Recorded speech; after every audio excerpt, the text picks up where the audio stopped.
नमस्कार। कानपुर वार्ता में आपका स्वागत है। मैं हूं आलोक पाल। कृपया इस चैनल को देखिए, लाइक कीजिए, शेयर कीजिए और सब्सक्राइब जरूर कीजिए। क्या राहुल गांधी सत्ता प्राप्ति के लिए इस देश को खूनी वर्ग संघर्ष में झोंक देना चाहते हैं? आज इस विषय पर मैं आपसे वार्ता करना चाहता हूं। राहुल गांधी के बहुत सारे बयानों में से कुछ मैंने चुने हैं, 3-4 हैं।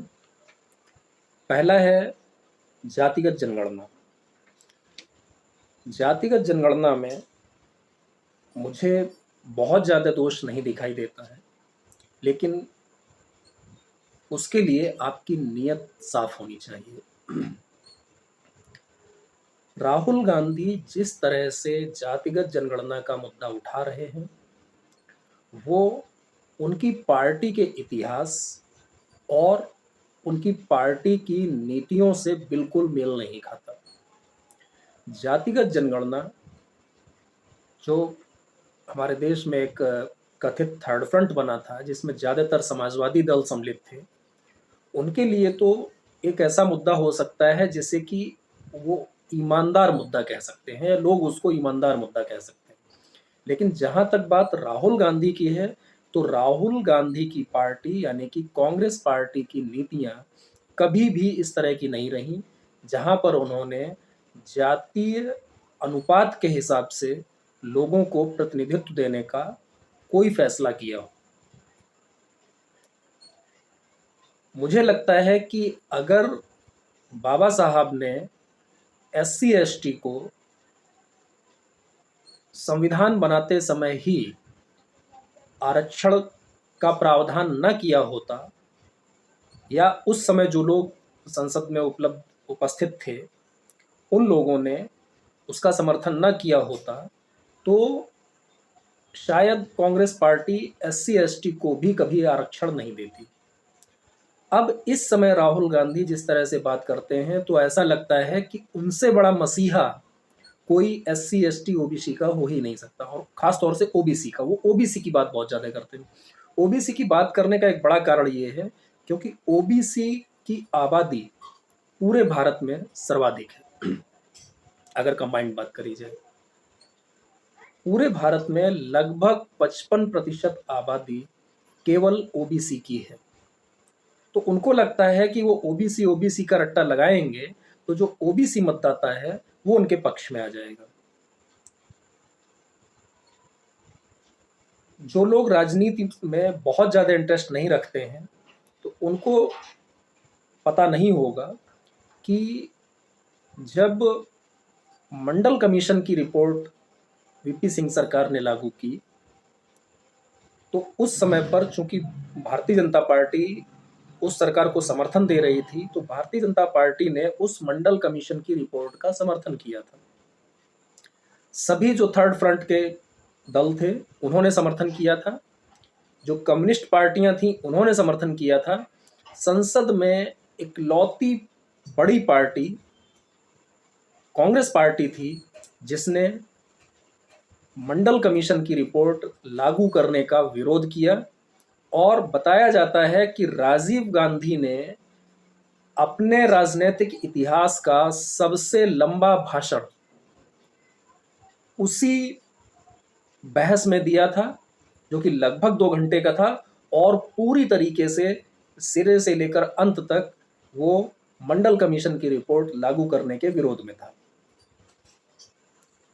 तो सोचिए कि एक पार्टी का उस समय का सर्वोच्च नेता अपने राजनीतिक इतिहास का सबसे लंबा भाषण OBC के आरक्षण के विरोध में देता है, और वो पार्टी और उस नेता का पुत्र आज ये कहता फिर रहा है कि OBC कितने हैं, उच्च नौकरियों में OBC कितने हैं, सेक्रेटरी लेवल पर OBC कितने हैं, वो गिनती निकाल करके लाते हैं। वो कहते हैं कि आप 5% से भी कम हैं, कुल 3 सेक्रेटरी OBC हैं।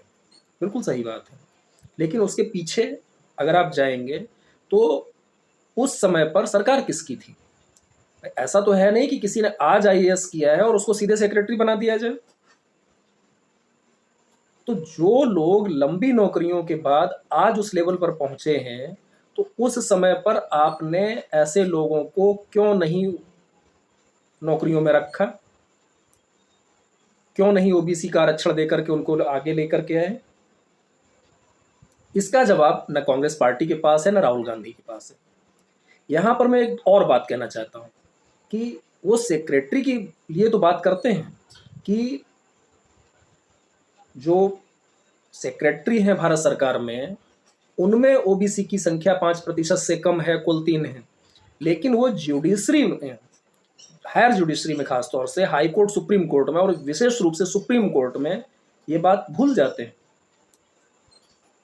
राहुल गांधी के मुंह से अगर किसी ने एक बार भी ये सुना हो कि हायर जुडिशरी और खास तौर से सुप्रीम कोर्ट में जुडिशरी में कोई भी ओबीसी जज क्यों नहीं है,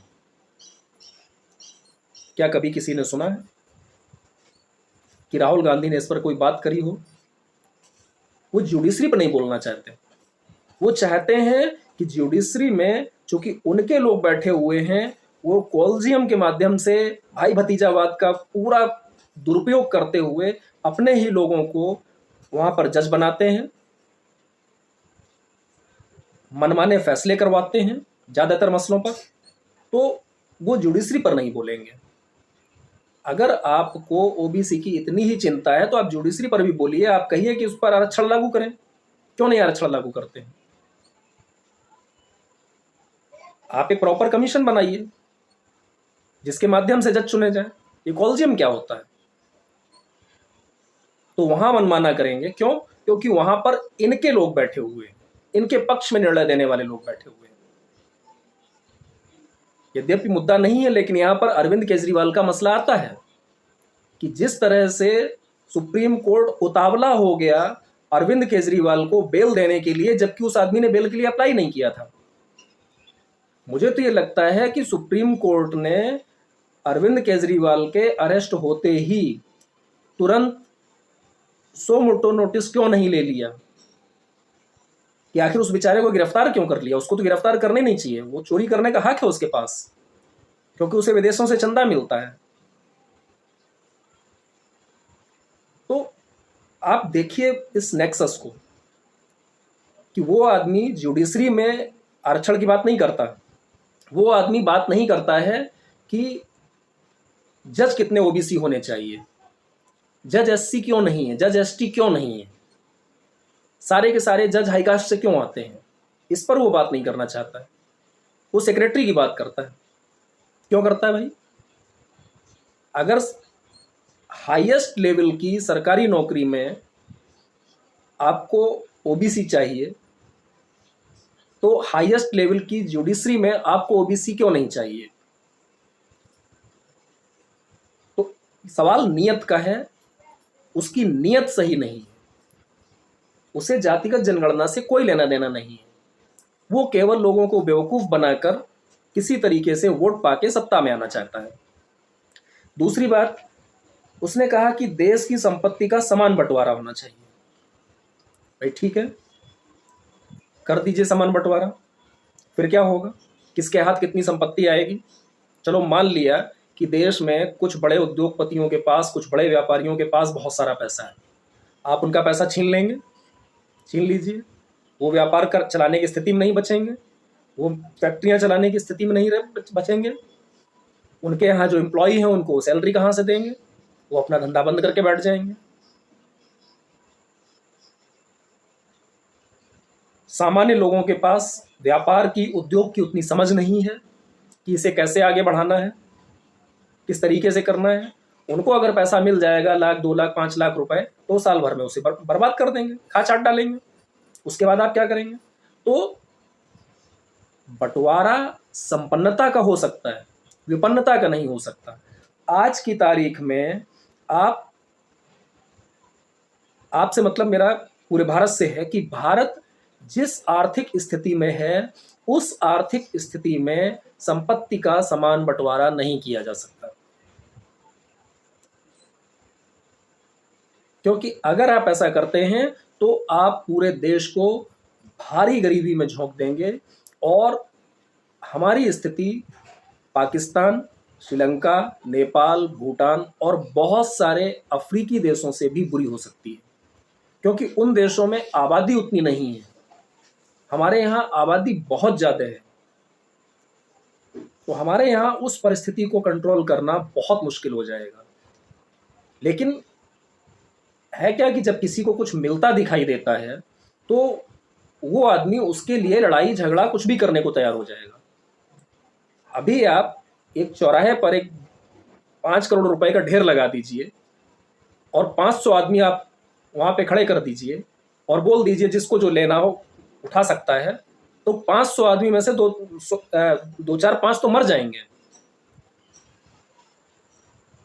वहां जो हुड़दंग होगा उसमें। तो ये केवल देश में एक आग लगाने की स्थिति है। इसके बाद एक तीसरी बात उन्होंने अल्पसंख्यकों को लेकर के कही है। यद्यपि राहुल गांधी ने स्पष्ट नहीं कहा है, लेकिन जो कांग्रेस पार्टी की नीतियां हैं, कांग्रेस पार्टी पहले भी कई प्रयास कर चुकी है। इस समय बड़ा चर्चा में है रंगनाथ मिश्रा कमीशन और सच्चर कमीशन। उसके माध्यम से कांग्रेस पार्टी ने बहुत गहराई से इस बात का प्रयास किया कि वो मुसलमानों को एससी कैटेगरी में, मतलब मुसलमानों की कुछ जातियों को एससी कैटेगरी में डाले। ओबीसी में तो ज़्यादातर हैं ही। भारत का लगभग 85% से ज़्यादा मुसलमान ओबीसी कैटेगरी में आता है। वो ओबीसी का आरक्षण भी लेता है, लेकिन उनका उद्देश्य ये है कि भारत का 100% मुसलमान आरक्षण की श्रेणी में आए। तो वो सांप्रदायिक आधार पर आरक्षण देना चाहते हैं। अल्पसंख्यकों के नाम पर वो केवल मुसलमानों को आरक्षण देना चाहते हैं। उनका कहना ये है कि अल्पसंख्यकों में मुसलमानों की स्थिति सबसे खराब है। तो भाई ये स्थिति सबसे खराब क्यों है? 75 साल में से लगभग 55 साल कांग्रेस पार्टी ने शासन किया इस देश में। अब तो 75 से भी ज्यादा हो गए। 55 साल कांग्रेस पार्टी ने इस देश में शासन किया और अंग्रेजों से पहले यहाँ पर मुस्लिमों की हुकूमत हुआ करती थी। वो आज भी उसी नशे में जीते हैं कि हमने शासन किया 700 साल, 600 साल, 800 साल, जो भी वो बोलते हैं, और फिर भी उनकी स्थिति इतनी खराब है। तो क्यों खराब है? उसके लिए जिम्मेदार कौन है? स्थिति सही क्यों नहीं होनी चाहिए? आप उनको जब एक कैटेगरी में आरक्षण दे रहे हैं ओबीसी के अंतर्गत, तो उन्हें आप पूरी तरीके से सांप्रदायिक आधार पर आरक्षण क्यों देना चाहते हैं? आपने ये चीज़ कर्नाटक में क्यों लागू की? आपने तेलंगाना में ये क्यों लागू किया? आप पूरे देश में क्यों लागू करना चाहते हैं? आप एससी का आरक्षण क्यों लेना चाहते हैं? आप इस देश में धर्म परिवर्तन को बढ़ावा क्यों देना चाहते हैं? ये बहुत सारी ऐसी चीज़ें हैं।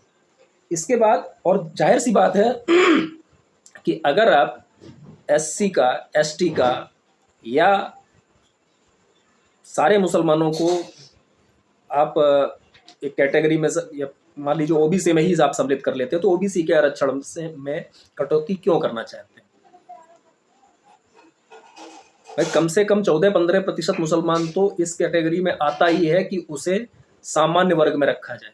आप उस सामान्य वर्ग के व्यक्ति को क्यों ओबीसी में लाना चाहते हैं? और मैं इस चीज़ के बहुत खिलाफ हूँ।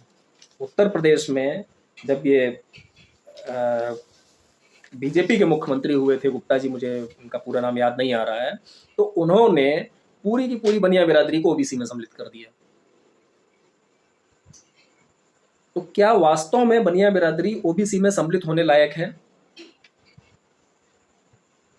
क्या किसी कुम्हार, कहार, नाई, इनके बच्चे क्या अग्रवाल से मुकाबला करने की स्थिति में होते हैं पढ़ाई के मामले में, संपत्ति के मामले में या किसी अन्य मामले में? आपने एक लूप होल दे दिया कि फला फला जातियां जो बनिया वर्ग की हैं उनको हम ओबीसी में सम्मिलित करते हैं, और उसके आधार पर सारा का सारा बनिया। आज मुझे लगता है कि उत्तर प्रदेश में कोई भी बनिया ऐसा नहीं होगा जिसके पास ओबीसी का सर्टिफिकेट ना हो। तो ये जो चोरी की जाती है, ये बात केवल मुसलमानों की नहीं, किसी की भी हो, आप दूसरों के हक पे डाका डाल रहे हैं।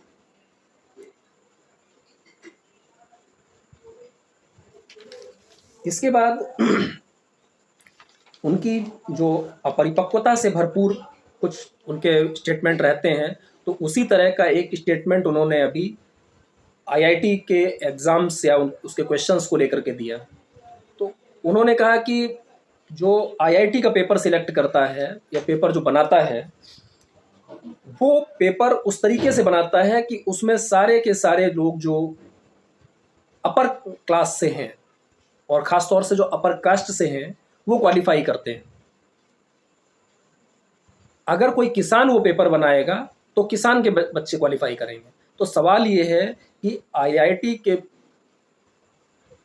का जो पेपर होता है, मोस्टली वहाँ साइंस पढ़ाया जाता है, तो साइंस या साइंस से संबंधित जो विषय होते हैं वो पढ़ाए जाते हैं। तो वहाँ पर क्या आप तथ्यों को बदल देंगे? मैं आईआईटी के लेवल की बात नहीं करता हूँ, मैं नीचे की बात करता हूँ। मैं पूछता हूँ, अगर कक्षा 6, 7, 8 में किसी किसान को पेपर बनाने को दे दिया जाए तो वो क्या पूछेगा? क्या वो विज्ञान के प्रश्न में, रसायन विज्ञान के पेपर में, वो उसके हिसाब से कार्बन डाइऑक्साइड का फॉर्मूला चेंज हो जाएगा या पानी का फॉर्मूला चेंज हो जाएगा, वो CO2 के बजाय कुछ और हो जाएगा, H2O के बजाय कुछ और हो जाएगा? क्या वास्तव में ऐसा हो सकता है? क्या न्यूटन्स के लॉ बदल जाएंगे, न्यूटन के लॉज जो हैं वो बदल जाएंगे?